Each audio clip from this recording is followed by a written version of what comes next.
When we try to assess the reliability of two historical figures, one of the first questions that comes up is, how much do we really know about them? And the answer to that question will depend on how early our sources are.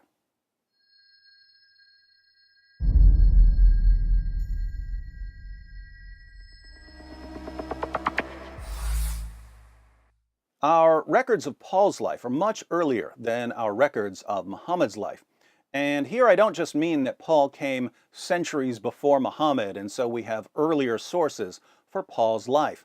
I mean that when we talk about the teachings and deeds of Paul, the biographical sources we use are much closer to the events they report than the biographical sources we use when we talk about the teachings and deeds of Muhammad. Our earliest biographical sources on Paul were written during the lifetime of Paul. The book of Acts was written in the early 60s, before Paul was martyred, and it was written by a traveling companion of Paul, who was an eyewitness to many of the details he reports. We also have numerous letters written by Paul himself. Our earliest detailed biographical source on Muhammad is Ibn Ishaq's Sirat Rasul Allah, which was written more than a century after Muhammad's death. And we don't even have what Ibn Ishaq actually wrote. We have an abridged version that was sanitized by a later scholar. And we shouldn't forget that many Muslims don't trust Ibn Ishaq. When Muslims quote stories about Muhammad, they're usually getting their information from sources like Sahih al-Bukhari and Sahih Muslim, which were written 2 centuries after the time of Muhammad. But it gets worse. The main reason for composing works like Sahih al-Bukhari and Sahih Muslim was that Muslims were composing so many false stories about Muhammad, people didn't know what to believe.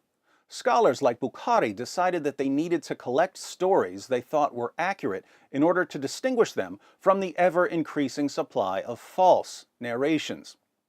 Now, if Muslims during the time of Bukhari were inventing stories about Muhammad, what about the generation before that?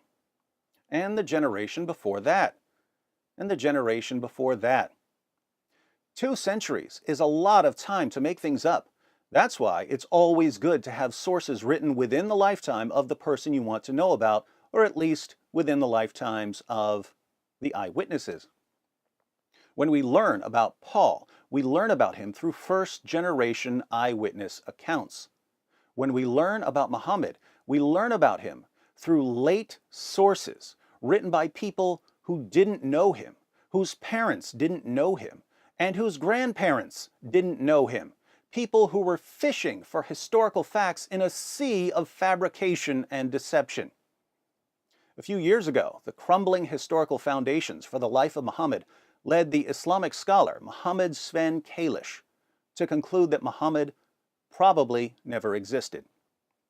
I don't agree with Dr. Kalish's conclusion about Muhammad's existence, but when even Muslim scholars are starting to recognize how difficult it's become to take Muslim sources seriously, our confidence in the historical Muhammad vanishes faster than a Muhammad cartoon posted on Facebook in Pakistan.